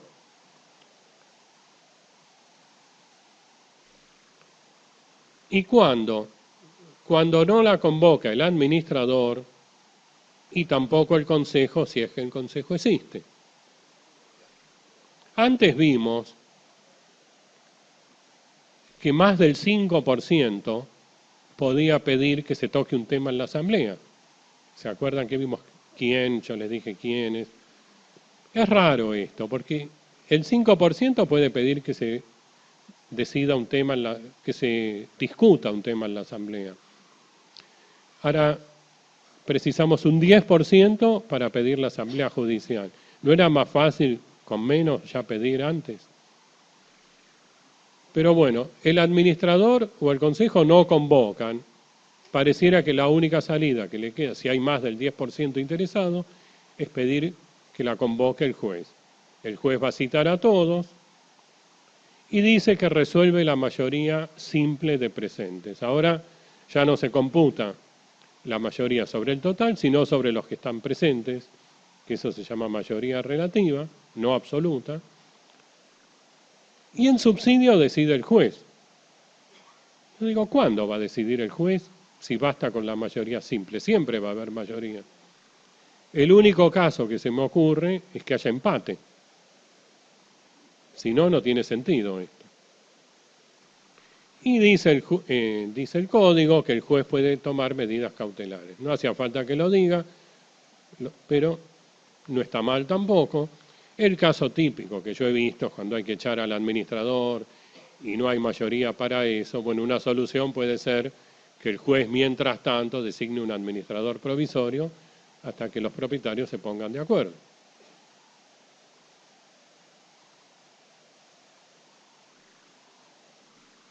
Tenemos el Consejo de Propietarios. En el proyecto original de la comisión redactora era obligatorio. Yo lo critiqué eso, porque está bien que haya un consejo de esas personas que desinteresadamente, con mucha buena voluntad, quieren ocuparse de estos temas, en un edificio con muchas unidades. Pero vieron que también hay PHs de 3 unidades, de 5, edificios con pocos pisos. ¿Qué sentido tiene cuando son poquitas las unidades que haya un consejo? van a ser los mismos los propietarios que los miembros del Consejo. Por suerte esto se modificó y es optativo. Dice el artículo 2064 que la Asamblea puede designar un consejo, no está obligada a hacerlo. ¿Qué facultades tiene el Consejo? Obviamente las que le imponga el reglamento. Ahora dice que puede convocar a la Asamblea cuando no lo hace el administrador, y se acuerdan que si tampoco lo hace el Consejo, nos queda la opción judicial. Controlar los aspectos económicos y financieros, es decir, chequear los gastos que hace el administrador. Esto está muy bien, autorizar al administrador para disponer del fondo de reserva, así nos evitamos sorpresas desagradables. Si está vacante la administración, puede hacerlo el Consejo por un tiempo y tiene que convocar a la Asamblea para que se designe al nuevo administrador. Algo que no les dije, pero que también cambió, ustedes saben que al personal de servicio lo puede despedir el administrador. Esto ha traído algunos problemas, porque a lo mejor un día nos enteramos que despidieron al encargado y nos sale una fortuna indemnizarlo. Y a lo mejor hasta nos caía simpático el encargado, pero se peleó con el administrador y lo despidió. Y nosotros teníamos que cargar con el costo. Bueno, ahora esto cambia porque para despedir al encargado, el administrador precisa la conformidad de la Asamblea. Ni siquiera la del Consejo, sino de la Asamblea. Sin la conformidad de la Asamblea, no lo puede despedir.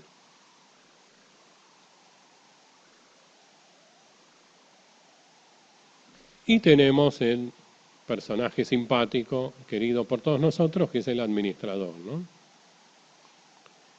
Es el representante legal del consorcio. Es una persona jurídica, el administrador la representa. Fíjense qué interesante. Dice, el administrador designado en el reglamento, es decir, el primero, cesa en oportunidad de la primera asamblea si no es ratificado en ella. La primera asamblea debe realizarse dentro de los 90 días de cumplidos los 2 años del otorgamiento del reglamento o del momento en que se encuentren ocupadas el 50% de las unidades funcionales, lo que ocurra primero. El caso es así. Alguien construye un edificio, una empresa o un señor. Para que haya propiedad horizontal, tiene que haber un reglamento. Y en el reglamento tiene que estar el administrador. Quiere decir que esa persona que construye el edificio y lo saca a la venta, hace el reglamento. ¿Y qué pasa generalmente? Pone de administrador a su amigo. Entonces nosotros que compramos los departamentos en construcción, un día nos encontramos ya con el reglamento hecho, reglamento que suele ser abusivo, con muchas cláusulas a favor de este señor que construyó el edificio. Y con un administrador que no nos cae nada bien, pero dice el reglamento que para sacarlo se necesita una mayoría especial, porque siempre ponen eso, o la conformidad de este señor, casualmente, si él no está de acuerdo no lo podemos cambiar, y estamos sometidos a un administrador que no queremos. Es muy interesante este artículo, porque me dice que cesa este administrador en la primera asamblea. Y esta se tiene que realizar dentro de los 90 días de cumplidos los 2 años de otorgado el reglamento. Es decir, que transcurridos 2 años de otorgado el reglamento, o se puede estirar si no se ocupó el 50% de las unidades, a partir de ese momento hay 90 días, sí o sí, para llamar a la asamblea y para ratificar o no a este administrador. Dice también el artículo que para designar al nuevo administrador eso no implica reformar el reglamento. ¿Por qué lo dice? Porque para reformar el reglamento se necesitan 2/3. Pero al aclararme que esto no es una reforma del reglamento, quiere decir que no preciso los 2/3, sino que con la mayoría absoluta puedo elegir al nuevo administrador, es decir, con más de la mitad. En la ciudad de Buenos Aires hay una ley, la 941, que creó un registro de administradores. Y dice el artículo 13 que el administrador dura 1 año, aunque puede ser renovado. Bueno, yo no veo mal que haya un registro de administradores, que se los controle, que les pongan multas si no cumplen con sus deberes, pero me parece que esto es inconstitucional, lo de la duración del año y alguna otra norma que hay, porque esto es materia del Código Civil y Comercial, ley nacional, que dicta el Congreso de la Nación en uso de sus facultades. Una ley local no puede alterar lo que surge de una ley nacional. Y en tanto esta ley local altere o ponga requisitos que no están en la ley nacional, para mí es inconstitucional. ¿Sí?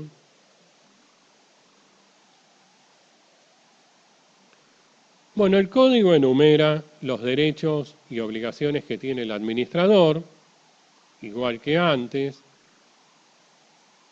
Vamos a ver algunas novedades para que no sea tan aburrido. Bueno, habla del fondo de reserva.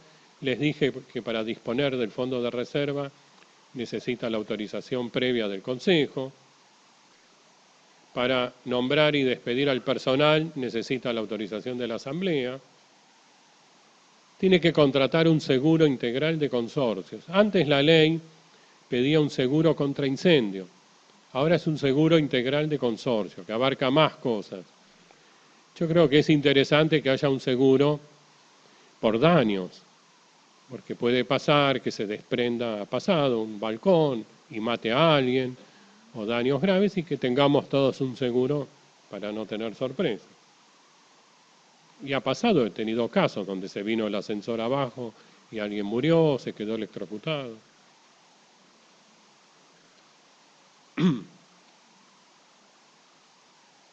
Bueno, esto también es muy interesante. Nosotros vamos a comprar un departamento y averiguamos si hay deuda de expensas. También el escribano lo hace, pide al administrador si hay deuda de expensas, entonces sabemos un poco a qué atenernos. Compramos el departamento, nos instalamos, estamos contentos, y al mes nos enteramos que se dictó una sentencia contra el consorcio y que ahora todos tenemos que pagar 5 millones de pesos. Estamos contentísimos. Y no lo sabíamos, no hubiéramos comprado ese departamento si hubiéramos sabido que había un juicio. Por eso ahora dice el código, en este artículo, que hay que notificar a todos, lo tiene que hacer el administrador, de la existencia de reclamos administrativos o judiciales que afectan al consorcio. Y además el administrador tiene que expedir un certificado, dice, de deudas y de créditos del consorcio por todo concepto, con constancia de la existencia de reclamos administrativos o judiciales.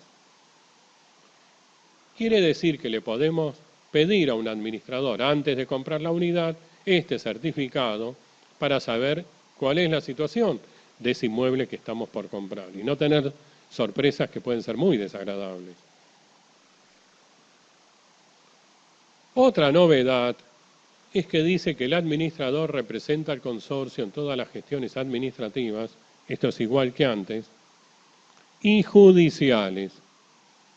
Antes, en la ley 13.512, nos representaba el administrador en los juicios de cobro de expensas, despido del encargado y cuando alguien violaba las prohibiciones, como que hacía demasiado ruido, tenía mercadería peligrosa. Ahora dice judiciales en general, en todas. No hay límite, quiere decir que, salvo que la Asamblea decida otra cosa, el administrador es nuestro representante en todos los juicios. Otra novedad son los subconsorcios. Ha pasado, imaginemos este caso, una gran torre con muchas unidades y abajo una galería muy importante con muchos locales. Todos forman parte de un solo consorcio. Antes y ahora van a seguir formando parte de un solo consorcio. Pero ¿qué pasa? Hay que pintar la galería, mejorarla, eso a los locales les interesa mucho. Y a los dueños de los departamentos no, dicen que gastar plata en la galería es una fortuna, ¿y por qué tenemos que pagar nosotros? O al revés, hay que arreglar partes comunes que interesan a los departamentos y a los que tienen un local en la galería mucho no les preocupa. Bueno, el código ofrece una alternativa a esto, que es lo que se llama subconsorcios. Dice, el reglamento puede prever la existencia de sectores con independencia funcional o administrativa. Cada sector puede tener una subasamblea, cuyo funcionamiento y atribuciones deben regularse especialmente, y puede designarse a un subadministrador. Entonces tenemos subasambleas, subadministradores, pero en caso de conflicto resuelve la Asamblea General, ¿no? Y frente a terceros, no. La división tiene importancia de manera interna. Frente a terceros, no.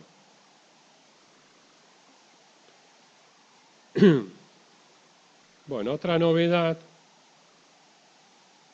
es que se ha derogado la ley de prehorizontalidad, ley que nadie cumplía, y ahora hay que contratar un seguro. Esto es así, yo compro un departamento en construcción, está el pozo, ¿y qué hago? Ya pagué una parte del precio, estoy pagando las cuotas, todas las noches rezo. Ojalá se termine el edificio, ojalá todo salga bien, porque si no, corro el riesgo de perder lo que invertí. Estoy un poco nervioso por esto.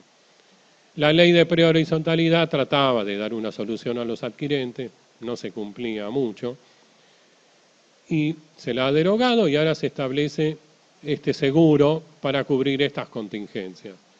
Yo me temo que esto también va a encarecer mucho, así que nadie lo va a cumplir. Y los adquirentes van a seguir tan nerviosos como antes. Pero vamos a ver qué pasa con el tiempo, porque va a encarecer el costo quizás de una manera importante y nadie quiere gastar más. Y como se me acaba el tiempo, empiezo a ir más rápido, quería hablar de los clubes de campo, no hay tiempo, pero hay una novedad muy importante. Dice el código que deben someterse al régimen de propiedad horizontal. Son una propiedad horizontal especial. Muy bien. Los futuros clubes de campo, barrios cerrados u otros emprendimientos, sí o sí, se tendrán que someter a todo lo que vimos hasta ahora con alguna variante. El problema serio es con los que ya existen, porque no lo decía el proyecto de la comisión, pero cuando esto fue al Congreso se reformó el artículo y dice que los preexistentes también deben someterse al régimen de propiedad horizontal. Y está todo el mundo muy nervioso con esto, muy alterado, porque no saben cómo hacer. Ustedes tienen algunos clubes de campo que funcionan como derechos personales, no como derechos reales. No están sujetos al régimen de propiedad horizontal. En la provincia de Buenos Aires algunos sí, otros no. Algunos en la provincia de Buenos Aires lo que tienen son, cada uno es propietario de su terreno y hay una sociedad que es dueña de los lugares de recreación, la cancha de fútbol, la piscina, el restaurante. Y entonces tenemos la propiedad del terreno y una acción de la sociedad que nos permite usar de esas partes que se llaman comunes. También hay servidumbres entre los sectores que pertenecen a la sociedad y los titulares de los lotes de terreno. En Mendoza, por ejemplo, en los clubes de campo, las calles son públicas, son del dominio público y están cedidos al uso de los propietarios de los lotes. ¿Cómo se va a hacer para regularizar esto y someter al régimen de propiedad horizontal? Es muy complicado y muy caro. Hay clubes de campo donde puede haber, no sé, 100 lotes, 500 lotes, que pertenecen a personas distintas. Y a mí se me ocurre que una manera de someterlo a la propiedad horizontal sería que los titulares de, por ejemplo, 500 lotes le cedan la propiedad a un fiduciario, que se constituya un fideicomiso, y después ese fiduciario someta todo a lo que vimos antes, unidades privativas, partes comunes, reglamento, porcentual, tendrá que desaparecer esta sociedad anónima. Pero es muy difícil hacer esto, es muy fácil que yo lo diga acá en teoría, en la práctica es muy complicado y creo que no se va a poder cumplir. Algunos ya sostienen que esto es inconstitucional, porque el código está afectando derechos adquiridos de manera retroactiva, y con ese argumento van a tratar de impedirlo. Y el tiempo dirá, veremos cómo lo hacen, los casos que se nos van presentando. Esto es algo que está preocupando hoy a mucha gente. Bueno, yo les agradezco la paciencia y tienen, sí, ahora un rato para... gracias.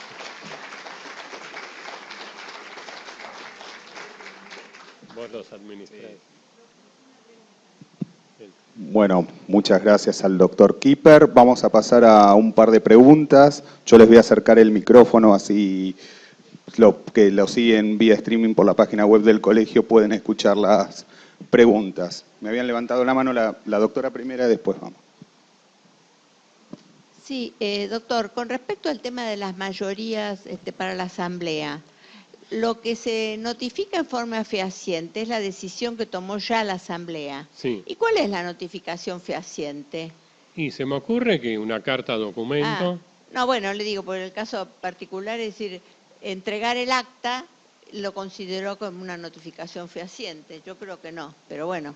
Bueno, si el destinatario firma que lo recibió, claro, no habría inconveniente. Claro. Bueno, ahora con respecto a esto, el otro día escuché que no hay compañías de seguro que tengan esto. Es nuevo todo esto. Estamos en una época difícil porque todo es nuevo. Otra pregunta acá de la doctora. Doctor, si el consorcio es una persona jurídica, puede concursarse. Y si es un tema que está discutido también. Hay quienes dicen que sí. Yo creo que no.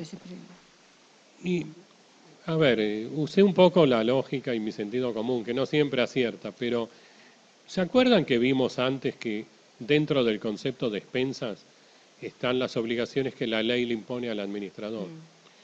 Dice que el administrador no cumplió con todas las obligaciones y dejó algunas impagas. Y el consorcio no tiene solvencia. Pero nos va a trasladar eso a nosotros a través de las expensas, con lo cual vamos a pagar y no tendría sentido el concurso. Porque me preocupa si se embargan, por ejemplo, fondos del consorcio, que puede ser por un juicio, la FIP, y eso apareja la insustentabilidad del consorcio, que puede llegar a convertirse en un edificio inhabitable y hasta que la autoridad de aplicación lo clausure. No, a mí me parece que lo que va a ocurrir es que si no hay fondos, en la liquidación de expensas lo van a distribuir entre todos y habrá que pagar, y si no se irán ejecutando unidades, pero no se va a llegar al concurso. Veo muy difícil aplicar la ley de concursos acá, por todo lo que eso implica, pero reconozco que hay autores que dicen que sí. Acá hay una pregunta. Una consulta, doctor. En un caso, por ejemplo, de una persona que compra un departamento, que existe un techo, una losa en el patio, no completa, sino parcial, ya lo compra así el departamento, se ve que esa obra fue tolerada en su momento, y bueno, esa losa no se encuentra en buen estado, y la reemplaza por otra, y ahí el consorcio o los vecinos le reclaman por la obra nueva. ¿Se podría alegar como defensa la tolerancia o, no sé, que fue tolerada y se acordaron tarde? He visto estos casos. Y ahora que estoy más flexible y más tolerante, se podría decir que hubo un consentimiento tácito con la situación anterior y que lo que hizo el nuevo propietario fue mejorar lo que ya existía, no lo empeoró, sino que lo mejoró. Pero tengo dudas, sí.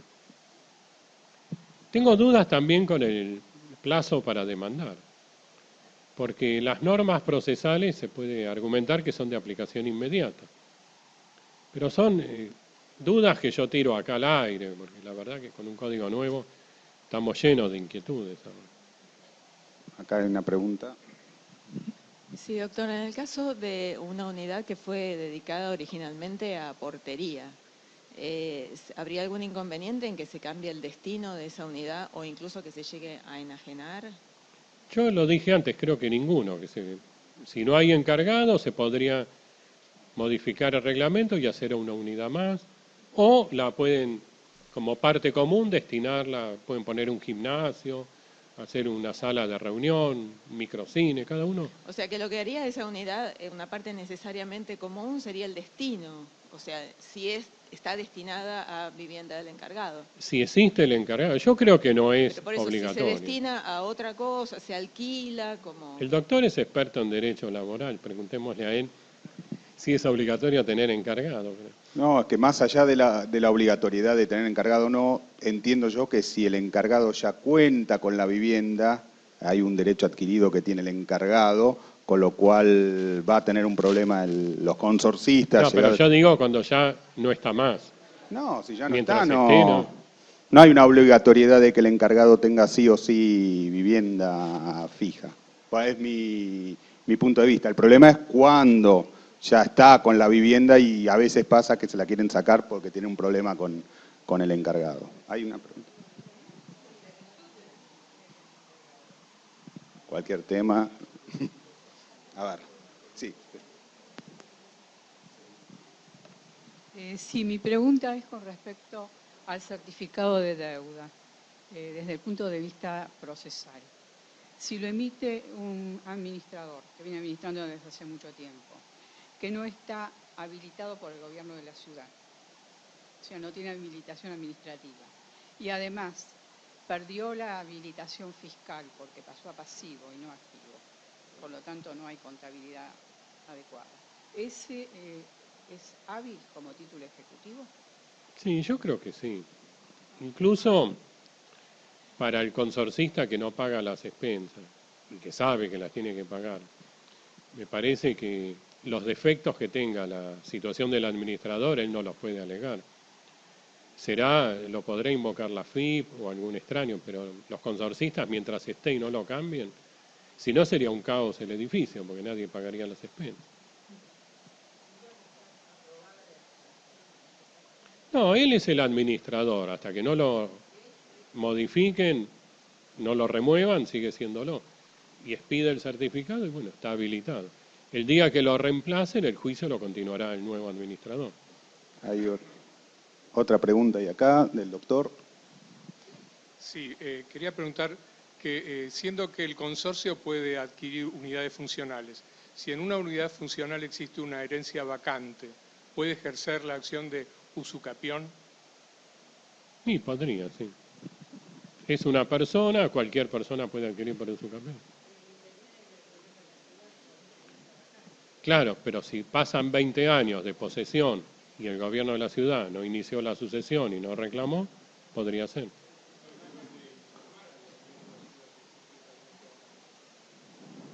Pregunta el colega, porque lo repito por el micrófono, si hay deber del gobierno de la ciudad de informar o no. No, digo, aún informando, si el gobierno de la ciudad no toma los recaudos y no lo hace y alguien durante 20 años se ocupa de poseer, he tenido casos que resolver, pero siempre no era el consorcio, sino una persona individual. Pero podría ocurrir también. Bien, creo que es la última pregunta acá, el doctor. Doctor, como usted sabe, acá en Capital es muy usual que los edificios sean grandes y todo esto, pero en provincia hay muchas casas que tienen un terreno subdividido y también responden a propiedad horizontal. Antes se habló del cubo de aire, ¿sí? El espacio vacío entre las paredes comunes.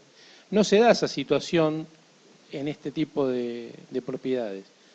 Entonces, los propietarios de esas unidades funcionales, ¿pueden construir hacia arriba sin permiso? ¿Cómo quedaría la situación en este caso? Para mí sigue siendo el cubo de aire y para construir hacia arriba deberían pedirle permiso a otro consorcista. Son obras nuevas en partes comunes que benefician a uno y yo les dije antes necesitan la unanimidad. Pasa en muchos PHs, hay... Bueno, en esos pasillos largos, 3 unidades, cada uno para arriba construye, y nadie dice nada.